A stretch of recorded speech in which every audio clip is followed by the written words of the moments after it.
A special thank you to each of our subscribers who make this channel possible. Here's today's story.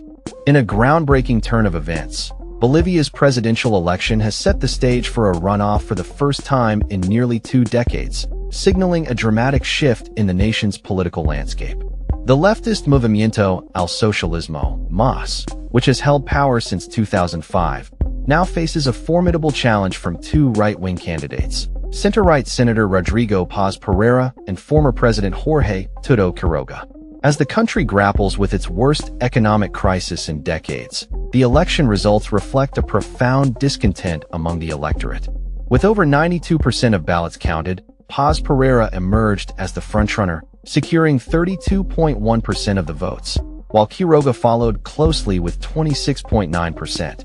This unexpected outcome has left analysts and voters alike in a state of astonishment, as Paz Pereira began his campaign with a mere 3% support in opinion polls. I want to thank all the men and women who made this possible and gave a voice to those of us who had none, exclaimed Pereira during his victory speech in La Paz. He attributed his success to his running mate, Edmund Lara Montano, a former police captain known for his anti-corruption stance. The election results come at a time when Bolivia is facing a severe economic crisis characterized by soaring inflation and critical shortages of essential goods.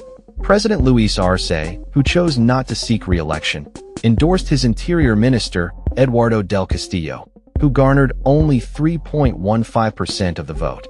This stark contrast to previous elections, where Arce and former President Evo Morales enjoyed overwhelming support, underscores the electorate's frustration with the current administration. The Electoral Court has cautioned that the figures released are preliminary, as Bolivia employs a dual counting system.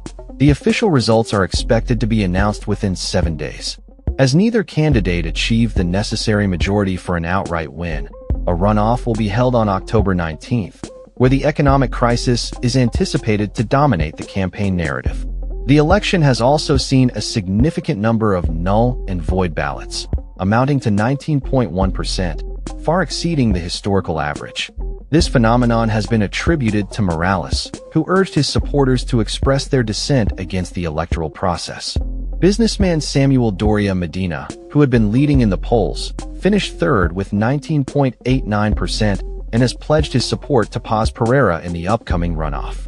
The political landscape has been further complicated by the presence of former left-wing candidate Andrónico Rodriguez, who finished fourth with just over 8%. The election has attracted the attention of more than 2,500 national and international observers, who reported that the voting process proceeded without major issues, aside from isolated incidents. One such incident involved Rodriguez, who was booed and pelted with stones while attempting to cast his vote in a Morales stronghold. The fallout from the election is likely to shape Bolivia's political future, as voters seek stability and a departure from the leftist policies that have dominated for the past 2 decades. The right-wing candidates have promised to revitalize the economy by reducing public spending, attracting foreign investment, and strengthening ties with the United States. As the nation awaits the official results, the sentiment among voters is clear.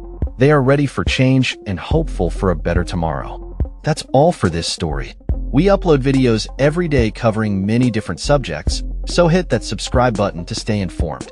Thanks for watching.